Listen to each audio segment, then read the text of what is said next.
से तो सिर्फ एक इलेक्ट्रॉन बचेगा, तो उस पर साइन हटा दीजिए, ऑन करी जाए सच दैट कि 12। हेलो स्टूडेंट्स, तो कैसे आप सब लोग? आई होप आप सब लोग ठीक होंगे। लास्ट क्लास में हमने dual nature of matter and radiation वाले के कुछ पीवाईक्यू प्रैक्टिस किए थे।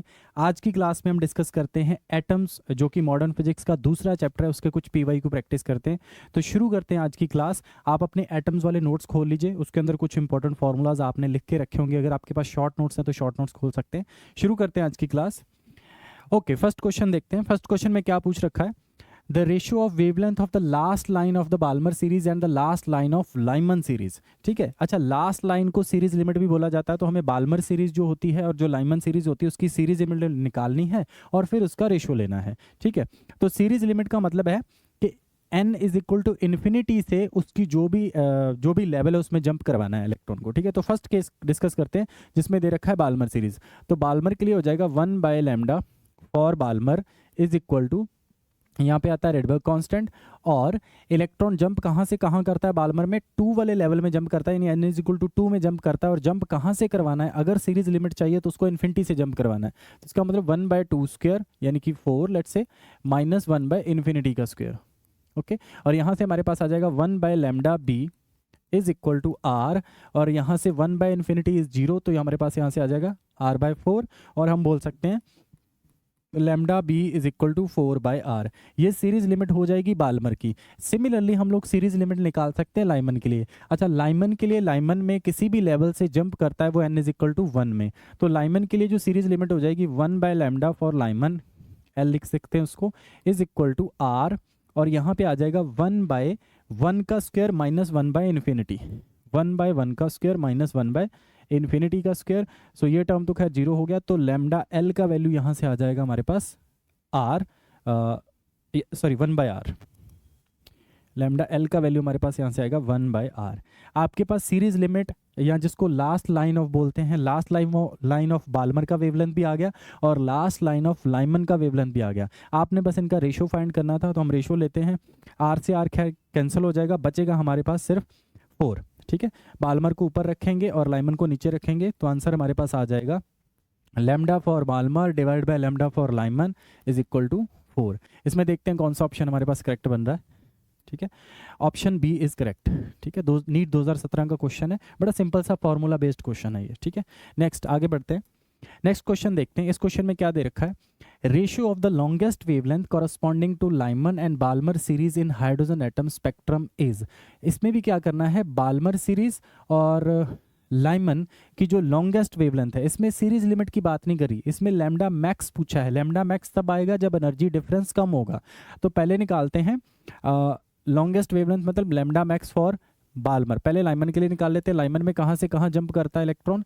इलेक्ट्रॉन जंप करता है फ्रॉम, लाइमन में n इज इक्वल टू 1 में जंप करता है, तो जंप कहाँ से करवाएंगे कि वेवलेंथ मैक्सिमम आए? बिल्कुल क्लोज वाले एनर्जी लेवल से। तो क्लोज वाला एनर्जी लेवल क्या हो जाएगा उसका? n is equal to 2। तो जब वो n इज इक्वल टू 2 से n इज इक्वल टू 1 में जंप करेगा, यानी कि 1/1 का स्क्वायर माइनस 1/2 का स्क्वायर, तो आपके पास आ जाएगा, यहाँ पे आ जाएगा हमारे पास, यहाँ 1/λ आएगा, 1/λ तो 1/λ हमारे पास आ जाएगा यहाँ से r, यहाँ आ जाएगा 1 माइनस 1/4 दैट इज 3/4, और लैम्डा एल का वैल्यू आपके पास आ जाएगा 3r/4, और we can say lambda L is equal to 4/3r।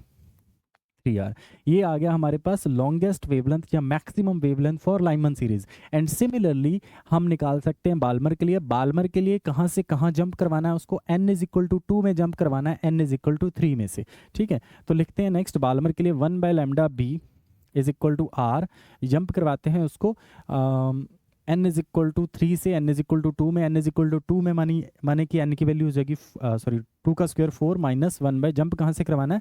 n is equal to 3 से, यानी कि 3 का स्क्वायर 9। तो इसको सॉल्व करते हैं। 1/λb is equal to r, और यहाँ से आ जाएगा 9 माइनस 4 दैट इज 5/36। ठीक है, या फिर हम बोल सकते हैं लैम्डा बी का वैल्यू आ गया हमारे पास 36 डिवाइड बाय 5r। तो longest wavelength for Balmer series भी आ गई, longest wavelength for Lyman series भी आ गई। क्या पूछ रखा है क्वेश्चन के अंदर? दोनों का रेशो पूछ रखा है, तो कुछ नहीं करना, ऊपर लाइमन को रखते हैं, नीचे बाल्मर को रखते हैं, दोनों का रेशो ले लेते हैं। Lyman upon Balmer lambda for Lyman upon lambda for Balmer. Lyman के लिए कितना आया अभी हमने देखा 4/3r, तो इसके लिए आ रहा है हमारे पास 4/3r। इसके लिए आया हमारे पास 36/5r, sorry 36 divide by 5r। इसको लिख सकते हैं 4 divide by 3r into 36 into 5r। ठीक है, r से r कैंसिल कर सकते हैं, यहाँ से इसको भी कैंसिल कर सकते हैं 9 पे, तो आपके पास आ जाएगा 5/27। ठीक है, देखते हैं कौन सा ऑप्शन हमारे पास करेक्ट बन रहा है। Okay, 5/27 option C is correct. ठीक है, ओके, सिंपल क्वेश्चन है, फिर से जो हमारे पास स्पेक्ट्रा आता है हाइड्रोजन एटम का, वहां से ये क्वेश्चन पूछा गया। नेक्स्ट आगे बढ़ते हैं, नेक्स्ट क्वेश्चन देखते हैं। इसमें क्या बोल रखा है, for which one of the following Bohr model is not valid. देखिए, बोहर का एटॉमिक मॉडल सिर्फ उन्हीं एटम्स पे या उन्हीं आयंस पे लगता है जिनके पास एक सिंगल इलेक्ट्रॉन होता है। ठीक है, हाइड्रोजन एटम पे लग जाएगा, ड्यूट्रॉन एटम पे लग जाएगा, सिंगली आयनाइज्ड हीलियम एटम पे भी लग जाएगा, क्योंकि हीलियम एटम के पास 2 इलेक्ट्रॉन होते हैं। अगर एक इलेक्ट्रॉन आप उसका गायब कर देंगे, बाहर निकाल देंगे उसके ऑर्बिट में से, तो सिर्फ एक इलेक्ट्रॉन बचेगा, तो उस पर भी लग जाएगा। चौथे ऑप्शन में लिख रखा है सिंगली आयनाइज्ड नियोन एटम। देखिए, नियोन एटम का जो एटॉमिक नंबर है वो है 10। ठीक है, तो अगर नियोन में से एक इलेक्ट्रॉन निकालोगे तो बचेंगे 9 इलेक्ट्रॉन, तो अगर उसको सिंगली आयनाइज्ड करोगे तब उसके ऊपर ये मॉडल आप अप्लाई नहीं कर सकते। Hence option D is correct. उसने बस यही पूछ रखा था कि किस पे ये मॉडल नहीं लगेगा। 2020 का बड़ा आसान सा क्वेश्चन था ये। नेक्स्ट आगे बढ़ते हैं। नेक्स्ट देखिए क्या देख रखा है, given the value of Rydberg constant. अच्छा, रेडबर्ग कांस्टेंट की ये वैल्यू हमें गिवन है। The wave number of the last line of the Balmer series in the hydrogen spectrum will be. Balmer series की लास्ट लाइन यानी कि series element, ठीक है, और उसका वेवलेंथ नहीं पूछ रखा, उसका वेव नंबर पूछ रखा है 1/λ। इसको एक्चुअली वेव नंबर न्यू बार भी बोला जाता है। तो फिर से हमें 1/λ यानी कि लैम्डा नहीं कैलकुलेट करना, 1/λ जिसको न्यू बार बोल रहे हैं वो कैलकुलेट करना है। ठीक है, तो लिखते हैं इसको, nu bar is equal to 1/λ is equal to, अच्छा, बाल्मर में इलेक्ट्रॉन कहाँ से कहाँ जंप करता है, 2 वाले लेवल में जंप करता है किसी भी हायर में से, लेकिन हमें तो लास्ट लाइन यानी कि सीरीज लिमिट निकालनी है, तो उसके लिए हो जाएगा r, और यहाँ आपके पास हो जाएगा 1/2 वाले में जंप करवाना, तो यहाँ आ जाएगा 4 माइनस इन्फिनिटी से जंप करवाना है। ठीक है, तो आपके पास आ जाएगा यहाँ से nu bar is equal to r divide by 4। ठीक है, r का वैल्यू गिवन है 10⁻⁷ तो हमारे पास यहाँ से आएगा nu bar is equal to 0.25 into 10⁻⁷ metre inverse. ठीक है, ये न्यू बार की वैल्यू आ गई, या इसी को हम लोग वेव नंबर बोलते हैं। बहुत ही सिंपल सा क्वेश्चन था, 0.25 into 10⁻⁷ option A. Okay, simple question. Next आगे बढ़ते हैं, नेक्स्ट क्वेश्चन देखते हैं। ओके, इस क्वेश्चन में देखिए क्या पूछ रखा है, the total energy of an electron in an atom in an orbit is -3.4 electron volt. तो हाइड्रोजन एटम का केस दे रखा है, या किसी भी मान लो एटम का केस दे रखा है, वो कह रहा है उसके किसी भी लेवल की जो एनर्जी है, जो टोटल एनर्जी है किसी nth लेवल की, वो दे रखी है आपको -3.4 इलेक्ट्रॉन वोल्ट, और वो आपसे जानना चाह रहा है कि उसकी काइनेटिक एनर्जी क्या होगी और उसकी पोटेंशियल एनर्जी क्या होगी। तो जब हम एक्चुअली बोहर एटॉमिक मॉडल को अप्लाई करके किसी भी एटम की वेलोसिटी, रेडियस और एनर्जी निकालते हैं, तो हम ये चीज़ फिगर आउट करते हैं कि जो एटम का एनर्जी है वो काइनेटिक एनर्जी के बराबर होता है, बट विद नेगेटिव साइन। यानी अगर काइनेटिक एनर्जी निकालना चाहते हैं तो जो भी टोटल एनर्जी उसका नेगेटिव साइन हटा दीजिए, और पोटेंशियल एनर्जी उन दोनों एनर्जीज के डबल होती है ना। इट मीन्स जो भी एनर्जी होगी, अगर आप उसके साथ प्लस का साइन ले लेंगे तो वो बन जाएगी हमारे पास काइनेटिक एनर्जी। हम बोल सकते हैं negative of the total energy is actually kinetic energy in that level, and similarly 2 times of the total energy is actually potential energy. तो हम देख सकते हैं कि अगर हमारे पास टोटल एनर्जी का वैल्यू है -3.4, उसका नेगेटिव लेंगे तो बनेगा 3.4, तो वो बन जाएगी काइनेटिक एनर्जी। तो काइनेटिक एनर्जी उसी लेवल में हो जाएगी +3.4 इलेक्ट्रॉन वोल्ट, और उसी लेवल में जो पोटेंशियल एनर्जी हो जाएगी वो नेगेटिव होती है, और वो टोटल एनर्जी का डबल मतलब -6.8 इलेक्ट्रॉन वोल्ट हो जाएगी। ठीक है, तो प्लस का 3.4 एंड माइनस का 6.8 electron volt, option D is correct. ठीक है, ओके, बड़ा सिंपल सा क्वेश्चन था। नेक्स्ट आगे बढ़ते हैं। ओके इसमें देखते हैं the ratio of kinetic energy to the total energy of an electron in a Bohr orbit of the hydrogen atom. ठीक है, अभी हमने पिछले वाले क्वेश्चन में ये देखा कि किसी भी एटम के अंदर, खास करके यहाँ पे हाइड्रोजन एटम का केस दे रखा है, बट इन जनरल भी अगर बोहर एटॉमिक मॉडल अप्लाई किया जा रहा है तो उस एटम के जो एनर्जी लेवल्स हैं उनमें जो काइनेटिक एनर्जी होती है उसका नेगेटिव लेंगे तो वो काइनेटिक, सॉरी जो टोटल एनर्जी होती है उसका नेगेटिव लेंगे तो वो काइनेटिक बनेगी, उसी टोटल एनर्जी का अगर डबल कर देंगे तो वो पोटेंशियल बनेगी। ठीक है, तो इन जनरल हम लिख सकते हैं कि काइनेटिक एनर्जी होती है negative of the total energy, और जो पोटेंशियल एनर्जी होती है that is twice of the total energy. यहाँ पे देखते हैं उसने रेशियो किस चीज का पूछा है, उसने पूछा है the ratio of kinetic energy to the total energy. तो kinetic energy upon total energy करेंगे तो आंसर आ जाएगा काइनेटिक एनर्जी प्लस में होती है, टोटल एनर्जी नेगेटिव में होती है, लेकिन होती बराबर है, तो आंसर आ जाएगा 1:-1 ऑप्शन बी। क्योंकि इसमें 1:1 भी दे रखा है तो आपको जरूर इसमें ध्यान रखना है कि एक एनर्जी नेगेटिव है और दूसरी एनर्जी पॉजिटिव है, इसलिए रेशियो 1:-1 आएगा। ओके, नेक्स्ट आगे बढ़ते हैं, नेक्स्ट क्वेश्चन देखते हैं। इसमें क्या दे रखा है, N electron in the hydrogen atom jumps from excited state n to the ground state, the wavelength so emitted illuminates a photosensitive material having work function this। अच्छा, उस मेटल का वर्क फंक्शन दे रखा है, if the stopping potential of the photoelectron is 10 volt then the value of the n। तो ये question actually पिछले वाले chapter को और इस वाले चैप्टर को मिक्स करके दे दिया। Dual nature of matter and radiation में जब हमने फोटो इलेक्ट्रिक इफेक्ट पढ़ा था तो हमने देखा था कि जब भी किसी फोटो सेंसिटिव मेटल के ऊपर ई नाम की एनर्जी डाली जाती है तो वो एनर्जी दो तरीके से यूज होती है, कुछ पार्ट उसका वर्क फंक्शन में चला जाता है और बाकी का पार्ट वहाँ से निकलने वाले इलेक्ट्रॉन को एज अ काइनेटिक एनर्जी मिल जाता है, और काइनेटिक एनर्जी की जो मैक्सिमम वैल्यू होती है एक्चुअली उसी से स्टॉपिंग पोटेंशियल लिखा जाता है। ठीक है, तो इट मीन्स कि जो भी फोटोन इसके ऊपर आके गिरा फोटोसेंसिटिव मेटल के ऊपर, उसकी जो एनर्जी होगी वो वर्क फंक्शन यानी कि 2.75 प्लस काइनेटिक एनर्जी को लिखा जा सकता है स्टॉपिंग पोटेंशियल के कोरस्पॉन्डिंग जो एनर्जी होती है दैट इज, अगर स्टॉपिंग पोटेंशियल का वैल्यू 10 वोल्ट है तो वो एनर्जी हो जाएगी 10 इलेक्ट्रॉन वोल्ट। तो आपके पास आ जाएगा 2.75 प्लस 10 इलेक्ट्रॉन वोल्ट, आंसर आ जाएगा आपके पास 12.75 इलेक्ट्रॉन वोल्ट। ठीक है, इसका मतलब उस फोटो सेंसिटिव मेटल के ऊपर इस एनर्जी का फोटोन आके गिरा है। अच्छा, इस एनर्जी का फोटोन आया कैसे, वो कह रहा है कि इस एनर्जी का फोटोन आया हाइड्रोजन एटम के अंदर, इलेक्ट्रॉन ने किसी हायर लेवल से ग्राउंड स्टेट के अंदर ट्रांजिशन करी, जब वो वहां से ऊपर से नीचे ट्रांजिशन करता है तो एक वेवलेंथ यानी एक एनर्जी का फोटोन एमिट करता है और उसी फोटोन को फोटो सेंसिटिव मेटल के ऊपर डाला गया। ठीक है, अब बस मुझे ये देखना है कि किस लेवल से किस लेवल में ट्रांजिशन करी जाए, सॉरी किस लेवल से ग्राउंड स्टेट में ट्रांजिशन करी जाए सच दैट कि 12.75 इलेक्ट्रॉन वोल्ट की एनर्जी रिलीज हो। तो हम देखते हैं कि हाइड्रोजन एटम के अंदर जो एनर्जी लेवल्स होते हैं वो कुछ इस तरीके से होते हैं। ये मान लेते हैं कोई लेवल है, उसके बाद ये वाला लेवल है, उसके बाद ये वाला लेवल है, एंड इसको सबको हायर लेवल लिख लेते हैं, सबसे ऊपर वाला लेवल, उसके बाद इसके पास एक लेवल है, फिर एनर्जी लेवल्स के बीच का स्पेसिंग थोड़ा बढ़ता जाता है नीचे को जैसे जैसे जाते हैं। ये n=1 है, लेट्स से ये n=2 है, ये n=3 है और ये n=लेट्स से 4 है।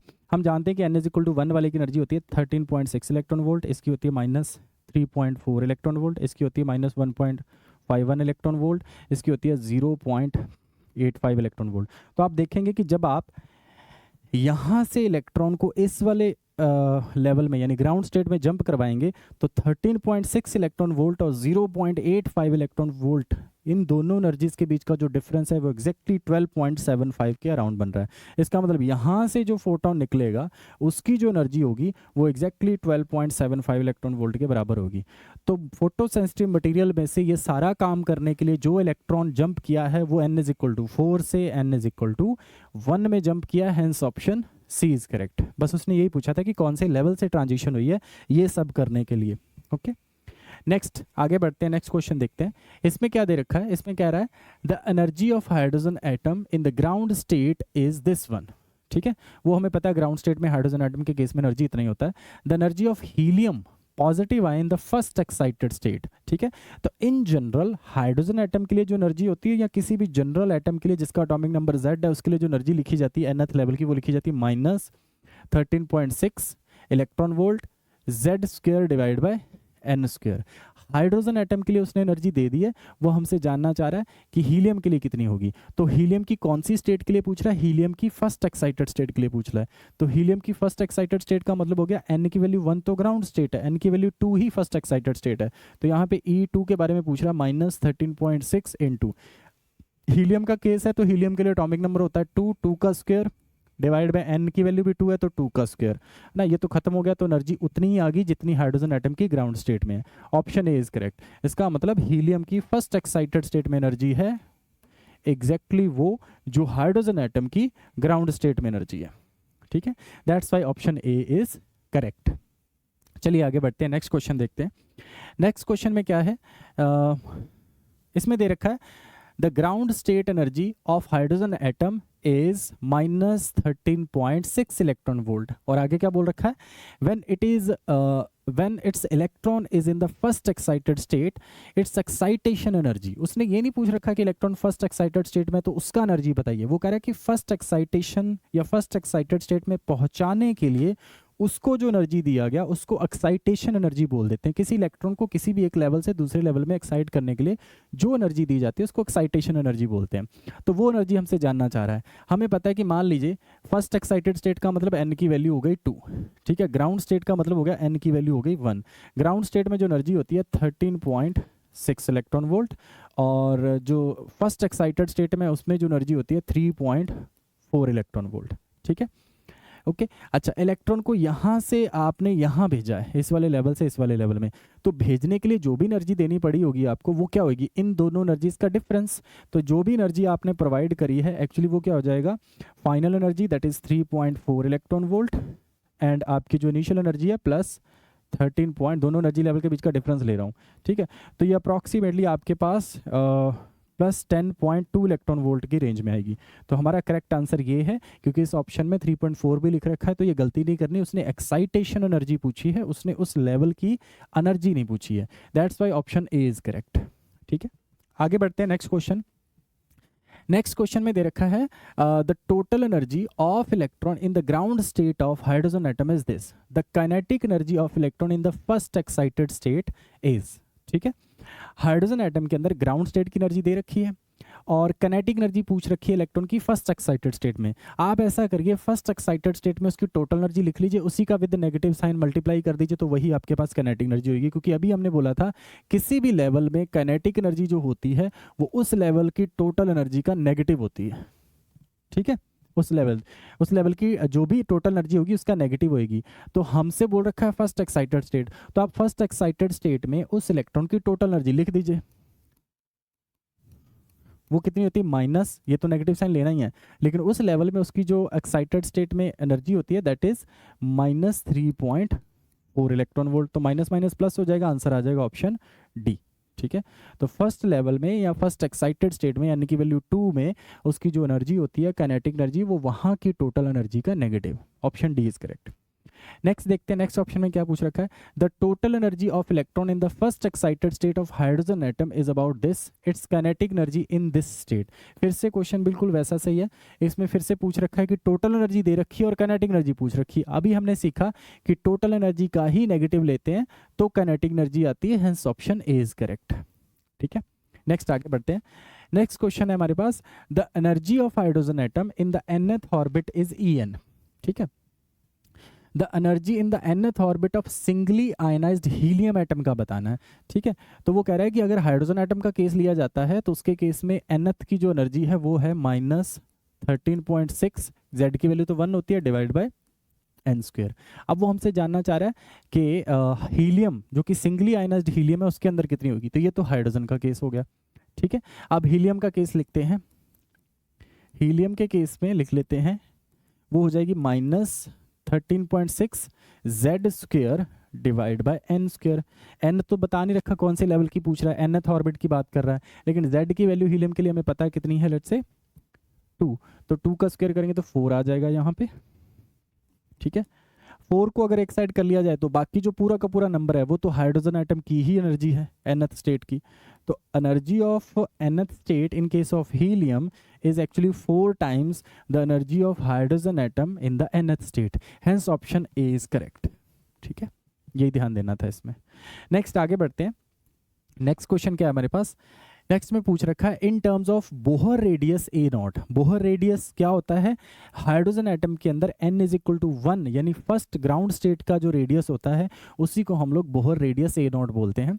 ठीक है, the radius of the second Bohr orbit of hydrogen atom is, तो हमने पढ़ा है कि किसी भी nth स्टेट का जो रेडियस निकालना चाहते हैं वो होता है n square times the Bohr radius. ठीक है, अगर उसने सेकेंड बोहर ऑर्बिट बोला है तो n की वैल्यू पुट कर देनी है 2 का square, that is a not, that is 4 A not. बड़ा सिंपल सा क्वेश्चन था, ये फॉर्मूला काफ़ी इंपॉर्टेंट है।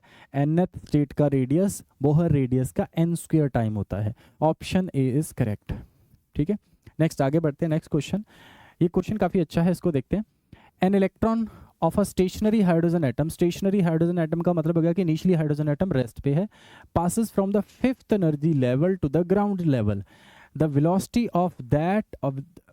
Of atom acquired as the result of photon emission will be. तो ऐसे करके सोचिए कि हमारे पास ये एक हाइड्रोजन एटम है, इस पे क्या हुआ कि किसी भी कारण की वजह से फिफ्थ एक्साइटेड स्टेट से या फिफ्थ वाले एनर्जी लेवल से ग्राउंड स्टेट में इलेक्ट्रॉन जंप किया, तो जब वो जंप करेगा तो एक फोटोन एमिट करेगा। अच्छा, फोटोन एक ऐसा पार्टिकल है जो मोमेंटम भी कैरी करता है और एनर्जी भी कैरी करता है। तो इनिशियली पूरा का पूरा सिस्टम रेस्ट पे था, सडनली इसमें से फोटोन निकल के जाएगा तो अपने साथ एक मोमेंटम कैरी करेगा, और ओवरऑल उस फोटोन के निकलने से पहले टोटल मोमेंटम कितना था, 0। तो मोमेंटम को कंजर्व करने के लिए ये अगर फोटोन इधर गया है तो इस हाइड्रोजन एटम को एक रिकॉइल वेलोसिटी मिलेगी पीछे की डायरेक्शन में, और उसी रिकॉइल वेलोसिटी के बारे में हमसे पूछा जा रहा है कि वो कितनी है। ठीक है, यही आपसे पूछा जा रहा है। तो हम इसमें कंजर्वेशन ऑफ लीनियर मोमेंटम लगाएंगे, हम बोलेंगे momentum of photon is equal to momentum of hydrogen atom, momentum of hydrogen atom. ठीक है, अच्छा, फोटोन का मोमेंटम हम डी ब्रोगली हाइपोथेसिस से लिख सकते हैं, P of photon is equal to hydrogen atom के मोमेंटम को लिख सकते हैं mass of hydrogen atom into velocity of hydrogen atom, जो कि हमें निकालनी है क्योंकि वेलोसिटी ही हमसे पूछा जा रहा है ना।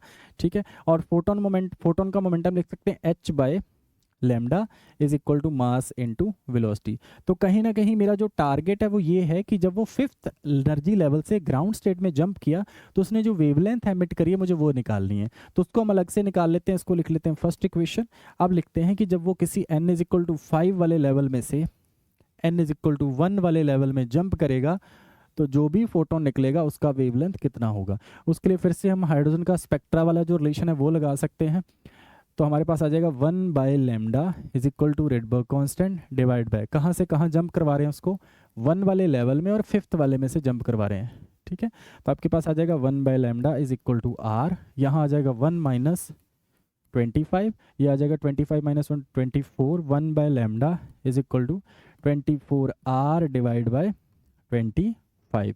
1 बाय लैम्डा का वैल्यू आ गया, हमें बस ये 1 बाय लैम्डा का वैल्यू यहाँ रखना है। तो आपके पास आ जाएगा h 1 बाय लैम्डा का वैल्यू है 24 r divide by 25 is equal to m into V. यहाँ से v निकालेंगे तो मास नीचे आ जाएगा, आपके पास आ जाएगा 24 hr divide by 25 m is equal to v। ठीक है, इसमें देख लेते हैं कौन सा ऑप्शन बन रहा है, 24 hr divide by 25 m, option A ही हमारा करेक्ट बन रहा है। ठीक है, क्लियर है। ओके, थोड़ा ट्रिकी क्वेश्चन था, आपको एक तो कंजर्वेशन ऑफ लीनियर मोमेंटम के बारे में सोचना था। ठीक है, और एक ये पता होना चाहिए था कि मोमेंटम ऑफ फोटोन कैसे लिखा जाता है डी ब्रोगली हाइपोथेसिस का यूज करके। ठीक है, नेक्स्ट आगे बढ़ते हैं, नेक्स्ट क्वेश्चन देखते हैं। ओके, ये क्वेश्चन देखते हैं, इसमें क्या दे रखा है, hydrogen atom are excited from ground state to the principal quantum number 4, the number of spectral line observed will be. तो जब भी किसी हाइड्रोजन एटम के इलेक्ट्रॉन को एक ग्राउंड स्टेट से किसी n इज इक्वल टू 4 5 3 किसी भी लेवल में भेजा जाता है तो वो वहाँ पे अनस्टेबल है तो इमीडिएटली नीचे जंप करेगा। जब वो नीचे जंप करेगा तो कितनी नंबर ऑफ स्पेक्ट्रल लाइन वो एमिट करेगा, या कितनी नंबर ऑफ स्पेक्ट्रल लाइन आपको उसके स्पेक्ट्रा में देखने को मिलेंगी। Number of spectral line, number of spectral lines is equal to n into n minus 1 divide by 2। इस वाले फॉर्मूले से आप कैलकुलेट करेंगे, n वो लेवल है जिस लेवल से वो नीचे जंप कर रहा है, तो यहाँ पे हमारे केस में n की वैल्यू है 4। ठीक है, तो हमारे पास आ जाएगा 4 into 4 minus 1 divide by 2, answer आ जाएगा 6। इसका मतलब ऑप्शन बी इज करेक्ट। इसका मतलब जब भी हाइड्रोजन एटम में electron n is equal to 4 वाले से n इज इक्वल टू 1 वाले में जंप करेगा तो 6 स्पेक्ट्रल लाइन आएंगी। इसका मतलब ये है कि अगर वो n इज इक्वल टू 4 वाले में से n इज इक्वल टू 1 वाले में जंप कर रहा है तो हो सकता है कि डायरेक्ट जंप ना करे, रास्ते में जो n इज इक्वल टू 3 वाला लेवल है, n इज इक्वल टू 2 वाला जो लेवल है, इनमें पहले ट्रांजिशन करे। जैसे n इज इक्वल टू 4 से यहाँ आ सकता है, यहाँ आ सकता है, यहाँ आ सकता है, तो 3 लाइनें ये होगी। अब यहाँ से अगर वो यहाँ पहुँच गया तो यहाँ से सीधा यहाँ भी आ सकता है, यहाँ भी आ सकता है, फिर एक लाइन यहाँ से यहाँ से आ जाएगी। ठीक है, तो इस तरीके से टोटल 6 लाइनें आपको उसमें देखने को मिलेंगी, 6 स्पेक्ट्रल लाइन देखने को मिलेगी। ठीक है, तो ये फॉर्मूला इंपॉर्टेंट है, इसको याद रखेंगे, नंबर ऑफ स्पेक्ट्रल लाइन कैसे काउंट करी जाती हैं। ठीक है, आगे देखते हैं। ओके, तो आज की क्लास में हमने कुछ एटम्स के जो पीवाईक्यू थे वो प्रैक्टिस किए। इसमें आपने देखा कि ज़्यादातर क्वेश्चन जो प्रीवियस ईयर एग्जाम में पूछे जा रहे हैं वो स्पेक्ट्रा से पूछे जा रहे हैं। हाइड्रोजन का जो एटॉमिक स्पेक्ट्रा है, Lyman series, Balmer series, Paschen series या फिर जो भी सीरीज़ हैं, खास करके पहली जो 3 सीरीज़ हैं। एक चीज़ और याद रखिए, इन तीनों की या जो भी 5 सीरीज़ आपने अपने नोट्स में मेंशन कर रखी, इन पांचों सीरीज़ का जो वेवलेंथ है वो किस रेंज में आता है ये भी जरूर आप याद करेंगे कि लाइमन का अल्ट्रावायलेट में आता है, बाल्मर का विजिबल में आता है। इसके बाद की जो तीनों की तीनों सीरीज़ हैं, तीनों का वेवलेंथ IR रीजन में या इंफ्रारेड रीजन में आता है।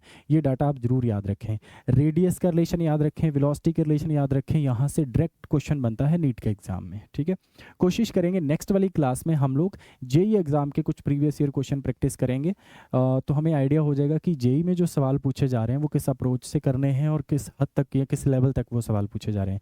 आज की क्लास को यहाँ तक देखने के लिए थैंक यू सो मच।